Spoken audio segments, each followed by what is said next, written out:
स्वागत है आप सभी का मेरे YouTube चैनल सनलाइट स्टडी में।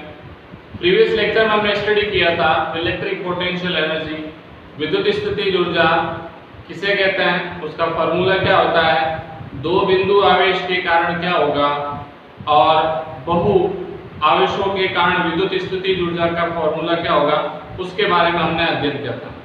आज के लेक्चर में हम स्टडी करेंगे बहुल मतलब n आवेश हो तो उसके कारण विद्युत स्थितिज ऊर्जा क्या होगी और विद्युत क्षेत्र में स्थित वैद्युत द्विध्रुव के कारण किए गए कार्य की गणना करेंगे। तो पहले हम लोग पढ़ते हैं n आवेशों के निकाय के कारण विद्युत स्थितिज ऊर्जा।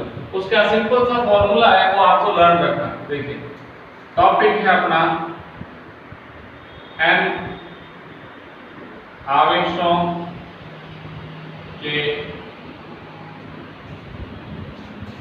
निकाय के कारण विद्युत स्थितिज ऊर्जा।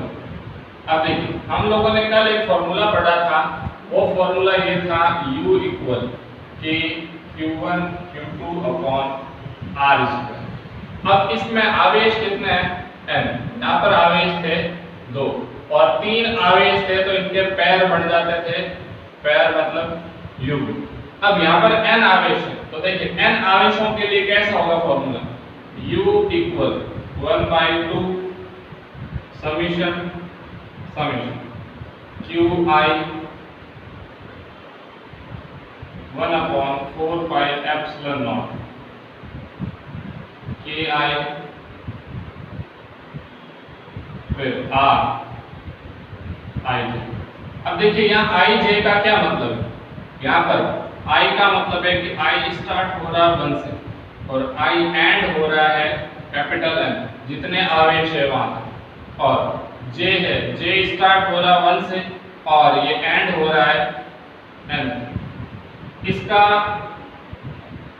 यूज देखो कैसे होगा, जैसे हमें कहते हैं कि ये कोई स्क्वायर है, plus Q charge minus Q charge plus Q and minus Q, ABCD एक स्क्वायर दे रखा है। अब इसके क्रॉस पॉइंट में आपको क्या फाइंड करनी है, पोटेंशियल एनर्जी। तो देखिए पोटेंशियल एनर्जी फाइंड करनी है तो पहले तो 4 स्टेप क्या हो गए इसमें, ये वाले 2 point AB upon distance, AB पर आवेश है तो यहाँ पर हो जाएगा K minus Q plus Q by AB। फिर क्या हो जाएगा BC, फिर CD, फिर DA। तो 4 स्टेप हुए इसमें, BC CD and DA। 4 step तो ये हो गए। अब इसके 2 स्टेप और होंगे डायगोनल, AC और BD। अब इसमें 2 स्टेप और ऐड हो जाएंगे, AC और BD। तो देखिए यहाँ पर वही फॉर्मूला होगा K जो चार्ज ले रखा है उसके साथ।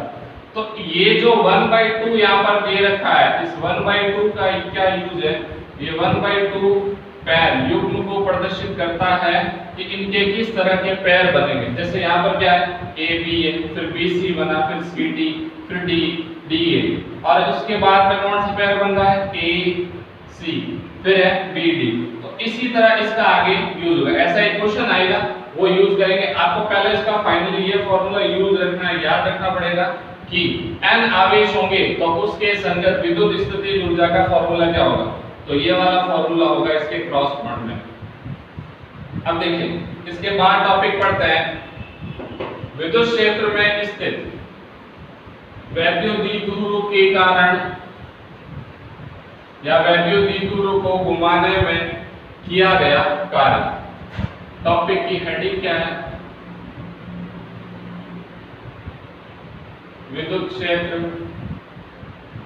में स्थित विद्युत द्विध्रुव को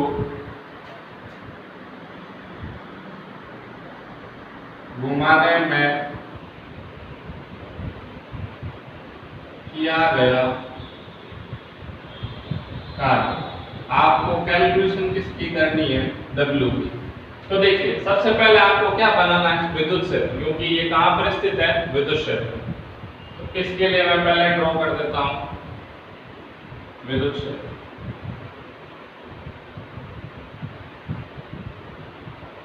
ये जो लाइंस है ये विद्युत क्षेत्र की तीव्रता की दिशा को प्रदर्शित करता है और इस डायरेक्शन में E की दिशा है।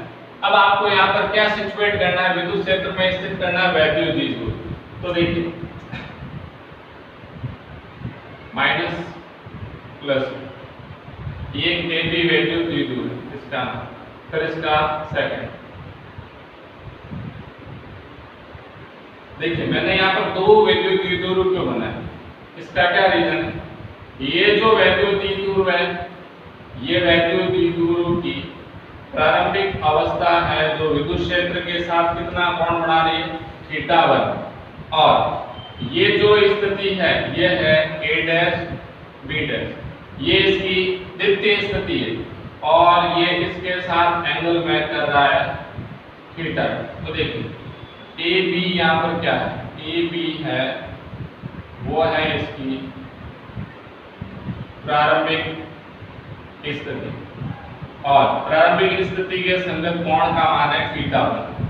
A' B', ये जो है ये है इसकी द्वितीय स्थिति और इसके संगत जो एंगल है वो एंगल θ2।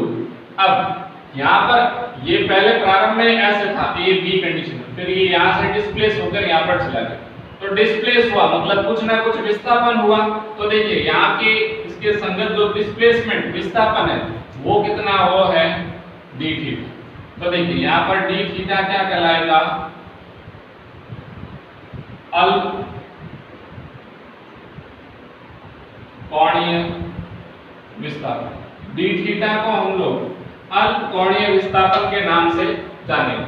अब देखिए आपको यहाँ पर गणना करनी है कार्य, तो कार्य का फॉर्मूला हमने क्या स्टडी कर रखा है, कार्य बराबर बल इंटू विस्थापन। लेकिन ये फॉर्मूला है जो रेखीय क्षेत्र में अप्लाई होता है, रेखीय कार्य के लिए प्रयुक्त होता है। लेकिन यहाँ जो कार्य कर रहे हैं वो वर्ताकार पथ में होगा, या इसको रोटेट करने में, जैसे ये पहले ऐसे था इसको रोटेट ऐसे करें तो ये सर्कुलर पाथ में हो गया। तो इसके लिए कार्य का क्या फॉर्मूला होगा, तो देखिए यहाँ पर आपको कार्य की गणना करनी है। तो क्या हो जाएगा, कार्य बराबर बल इंटू विस्थापन। लेकिन कार्य रेखीय नहीं है, वर्ताकार घूर्णन कर रहा है ये द्विध्रुव, किसके संगत, यहाँ पर बल नहीं होकर क्या आ जाएगा, बल आघूर्ण, और विस्थापन नहीं होगा, क्या होगा, अल्प कोणीय विस्थापन। और कोणीय विस्थापन है वो अल्प है, इसके संगत किया गया कार्य भी क्या होगा, अल्प होगा। तो देखिए अल्प कार्य को हम प्रदर्शित करते हैं dw से, बल आघूर्ण को प्रदर्शित करते हैं τ से, और अल्प कोणीय विस्थापन को किससे प्रदर्शित करेंगे, थीटा से। चैप्टर नंबर 1 में हमने पढ़ा था कि विद्युत क्षेत्र में स्थित वैद्युत द्विध्रुव के कारण जो बल आघूर्ण का फॉर्मूला होता है वो होता है τ = PE sin थीटा। अब ये PE sin थीटा का फॉर्मूला मैं यहाँ पर पुट करता हूँ। देखिए तो dw = PE sin theta dt। लेकिन हमें यहाँ जो वर्क दे रखा है वो वर्क है अल्प, मतलब स्मॉल है। इसको मेजर पार्ट में कन्वर्ट करने के लिए हम लोग क्या कर रहे हैं, यहाँ पर इंटीग्रेशन कर रहे हैं। लेकिन इंटीग्रेशन की लिमिट क्या होगी, पहले देखिए इसका एंगल क्या था, θ1, फिर एंगल क्या हो गया, θ2। तो इंटीग्रेशन θ1 to θ2। तो देखिए integration dw integration PE sin theta dθ, और लिमिट हो जाएगी θ1 to θ2। अब देखिए जब कभी भी इंटीग्रेशन और डिफरेंशियल दोनों के साइन साथ में आ जाते हैं तो एक दूसरे को वो निरस्त कर देता है, कैंसिल कर देता है। तो देखिए यहाँ पर क्या बनेगा, w = integration θ1 to θ2 P E sine theta D theta. अब देखिए पी ई है जो यहाँ पर है कांस्टेंट, तो इस कांस्टेंट को मैं ले लेता हूँ बाहर। तो देखिए बाहर लेने पर क्या हो जाएगा, remaining part P E integration theta 1 to theta 2, remaining part sine theta D theta. अब साइन थीटा का इंटीग्रेशन का फॉर्मूला आपको आना चाहिए, लेकिन अगर लर्न नहीं है तो देख लीजिए। साइन थीटा का इंटीग्रेशन का फॉर्मूला होता है minus cos theta. Without limit है तो यहाँ पर सी आ जाएगा, और अगर लिमिट दे रखी है, लिमिट दे रखी है इसकी कंडीशन में यहाँ सी नहीं आता, यहाँ पर हो जाएगा a टू b। लेकिन अपने a b नहीं दे रखा, यहाँ पर दे रखा थीटा 1 और थीटा 2। तो देखिए W इक्वल क्या हो गया, PE साइन थीटा का इंटीग्रेशन क्या क्या प्राप्त हुआ, minus cos theta, limit theta 1 to theta 2, W equal PE ये हो गया। फिर यहाँ पर इससे पहले एक स्टेप करते हैं कि यहाँ माइनस पहले कॉमन ले लेते हैं, तो W equal minus PE bracket cos theta theta 1 to theta 2। फिर यहाँ लिमिट अप्लाई करते हैं, तो देखिए लिमिट अप्लाई की तो apply limit upper limit minus lower limit, तो W इक्वल क्या हो जाएगा, minus PE cos theta 2 minus cos theta 1, ये हो गया। अब देखिए ये माइनस का साइन इन साइड मल्टीप्लाई करें तो क्या हो जाएगा, PE माइनस, या फिर इसको कंप्लीटली ऐसा मल्टीप्लाई कर लो, PE cos theta 2 minus minus हो जाएगा प्लस PE cos थीटा 1। तो देखिए इसमें दोनों में PE कॉमन आ रहा है और पॉजिटिव होगा वो पहले लिखा जाए नेगेटिव बाद में, तो क्या हो जाएगा formula W equal PE bracket positive कौन है, cos थीटा 1 माइनस क्या हो जाएगा, cos थीटा 2। ये कंडीशन बन गई। तो देखिए वैल्यू द्विध्रुव को विद्युत क्षेत्र में स्थित कर दिया, फिर उसको रोटेट करा है, तो वहां पर फोर्स नहीं अप्लाई होकर वहां पर होता है बल आघूर्ण टॉर्क अप्लाई, और टॉर्क अप्लाई होता है तो इस कंडीशन में वहां पर फॉर्मूला क्या हो जाएगा, कार्य का, कार्य बराबर हो जाएगा बल आघूर्ण इनटू अल्पकोणीय विस्थापन, और इसके क्रॉस पॉइंट में हम लोग इसको सॉल्व करते हैं तो इससे फॉर्मूला मिलता है W equal PE cos theta 1 minus cos theta 2। अब देखिए इससे रिलेटेड कुछ केस है, वो केस करते हैं। देखिए फर्स्ट केस क्या है, केस फर्स्ट, इफ यदि theta 1 equal 0 degree and theta 2 equal 90 degree, then यदि थीटा 1 का मान कितना हो 0 डिग्री और थीटा 2 का मान कितना हो 90 डिग्री हो, इस कंडीशन में वैद्युत द्विध्रुव को घुमाने में जो कार्य किया जाएगा उसकी क्या वैल्यू होगी, फॉर्मूला क्या है, W equal PE cos theta 1 minus cos theta 2, तो W equal PE cos 0 degree minus cos 90 degree. और आप सभी लोग जानते हैं कि cos 0 की वैल्यू होती है 1 और cos 90 की वैल्यू होती है 0, तो W का क्या वैल्यू फाइंड हो गया यहाँ पर, PE, ये कार्य का मान प्राप्त हो गया। अब सेकंड केस, तो देखिए सेकंड केस क्या होगा इसका, सेकंड केस होगा case second, if theta 1 equal 90 degree and theta 2 equal 180 degree, then इसकी वैल्यू क्या होगा। अब देखिए फॉर्मूला वापस अप्लाई करते हैं, W equal PE cos theta 1 की जगह क्या है यहाँ पर 90 माइनस cos थीटा 2 की जगह 180, W इक्वल PE cos 19 की वैल्यू 0 माइनस और 180 की वैल्यू थी -1, तो यहाँ पर क्या हो जाएगी माइनस माइनस मल्टीप्लाई होकर हो जाएगा +1, तो W इक्वल क्या हो जाएगा P अब देखिए इन दोनों ही कंडीशन में जो किया गया कार्य है उसकी वैल्यू सेम फाइंड होती है। अब आपको कोई क्वेश्चन पूछ ले, एक बार आरबीएससी में ऐसा क्वेश्चन आ रखा है कि वैद्युत द्विध्रुव को घुमाने में किया गया कार्य का मान दुगुना होता है, तो उसके लिए आपको डेरिवेशन कैसे करना है। ये तो सिंपल सा क्वेश्चन था कि वैद्युत द्विध्रुव को घुमाने में किया गया कार्य का फॉर्मूला फाइंड कीजिए। तो अब देखिए इसका सेकंड केस में ये फाइंड हो गए, दोनों सेम है। अब केस थर्ड,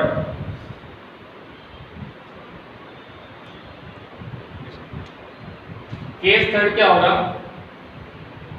केस थर्ड क्या यहाँ होगा नहीं, तो एक बार आप इसका स्क्रीनशॉट ले लीजिए, फिर केस थर्ड करते हैं।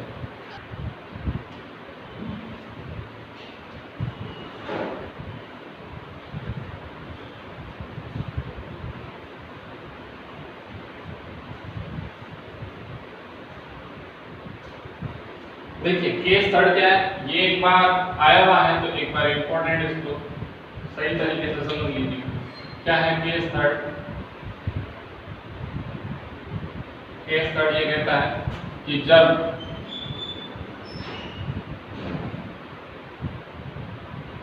द्विध्रुव को विद्युत क्षेत्र में घुमाया जाता है तो किए गए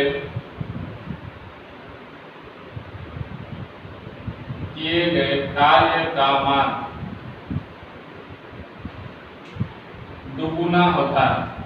अब देखिए आपको सीधा यही क्वेश्चन देते हैं कि विद्युत क्षेत्र में किया गया कार्य का मान दुगुना होता, तो आपको डेरिवेशन ये का ये करना है यहाँ तक और फिर ये केस अप्लाई कर देना। तो देखिए इस कंडीशन में थीटा की वैल्यू क्या होगी, F theta 1 equal 0 degree and theta 2 equal 180 degree. तो देखिए हम लोगों ने पहले फॉर्मूला वेरी कर रखा है, PE cos theta 1 minus cos theta 2, तो W equal PE cos 0 degree minus cos 180 degree, तो W इक्वल क्या हो जाएगा, PE cos 0 की वैल्यू 1 माइनस फिर माइनस 1, तो माइनस माइनस हो जाएगा प्लस, तो W इक्वल हो जाएगा 2P। तो देखिए इसके संगत जो किया गया कार्य है वो 2 टाइम्स प्राप्त हो रहा है, मतलब दुगुना प्राप्त हो रहा है, इसलिए ये केस इंपॉर्टेंट है। अब देखिए इसका केस फोर्थ, और ये जो फोर्थ केस है वो फोर्थ केस नेक्स्ट डेरिवेशन में यूज होगा। केस फोर्थ,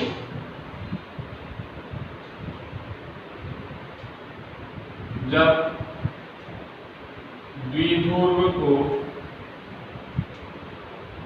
साम्य अवस्था, अब देखिए यहाँ साम्य अवस्था से क्या मतलब है कि थीटा 1 है वो कितने डिग्री पर स्थित है, मतलब द्विध्रुव प्रारंभ में विद्युत क्षेत्र में स्थित है, वो भी कितने एंगल पर, 0 डिग्री पर, किसे हम लोग साम्य अवस्था कहते हैं। जब द्विध्रुव को साम्य अवस्था से थीटा कोण तक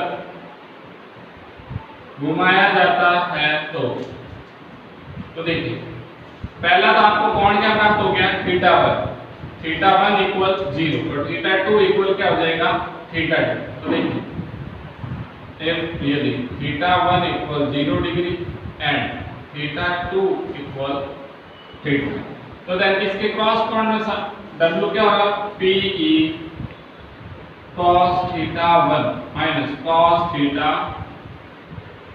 2। तो देखिए W equal PE cos 0 degree minus cos theta, cos 0 की वैल्यू होती है